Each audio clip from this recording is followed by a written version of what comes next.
Assalamualaikum warahmatullahi wabarakatuh. Perkenalkan, nama saya Raffi Ahmad Ramadan dari Prodi TBI, Fakultas Tarbiyah dan Ilmu Keguruan. Saya di sini akan menjelaskan tentang sejarah bahasa Indonesia, sejarah lahirnya bahasa Indonesia.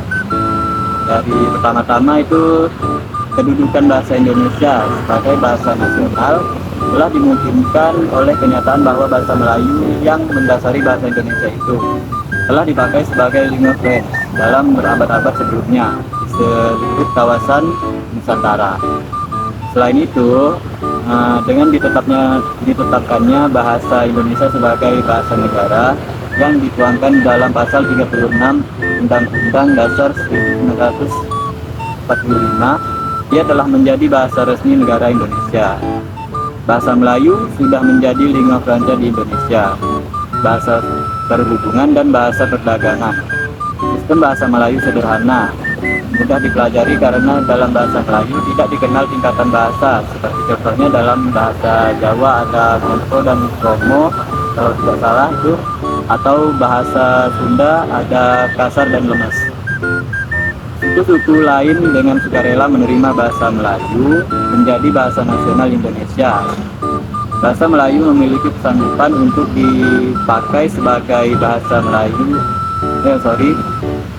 Bahasa Melayu memiliki kesanggupan sebagai bahasa yang mudah dipelajari di Indonesia.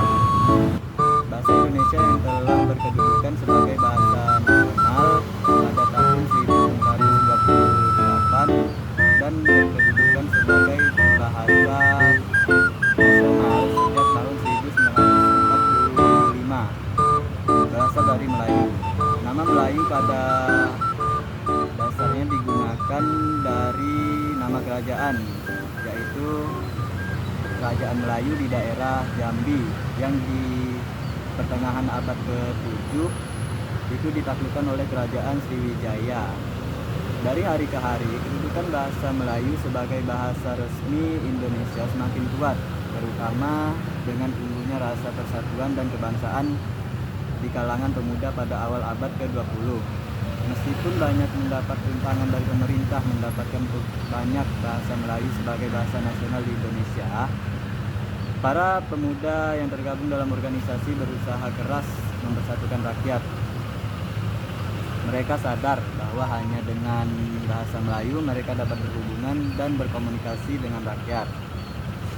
Usaha mereka mempersatukan rakyat terutama pada pemuda pemuncak pada Kongres Pemuda tanggal 28 Oktober 1928. Pada kongres itu, para pemuda dari berbagai organisasi berikrar berbangsa satu, berbangsa Indonesia. Pernyataan yang diikrarkan tanggal 28 Oktober 1928 merupakan hari peringatan atau penobatan. Hari penobatan lahirnya sejarah bahasa Indonesia tersebut. Untuk meningkatkan kemampuan bahasa Indonesia sebagai bahasa nasional, maka pada tahun 1938 diadakan Kongres Bahasa Indonesia. Kongres itu diikuti oleh cendekiawan dan budayawan Indonesia, menghasilkan sesuai dengan tatanan bahasa dan perkembangan bahasa baru yang ada di Indonesia. Mungkin segitu saja dari saya yang bisa saya sampaikan. Semoga bermanfaat bagi semua